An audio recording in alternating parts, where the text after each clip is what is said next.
So I have here with me the Maestri Frother, and today I'm gonna make my favorite oat milk latte, and I'm gonna show you how easy and practical it is to make the froth.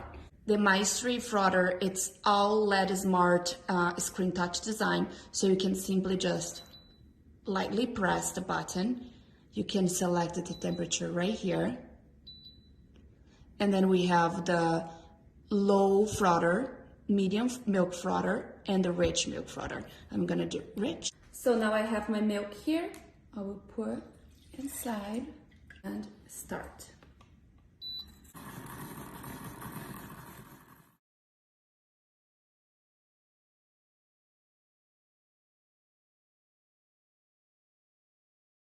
And I just wanted to tell you guys that besides this being so pretty and making any kitchen even prettier, super aesthetic, look at this.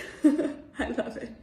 This is the world's first frother to control temperature and thickness. So you can make any type of drink with this. You can make hot chocolates, you can make steamed milk, you can make cappuccinos, matchas, whatever you like.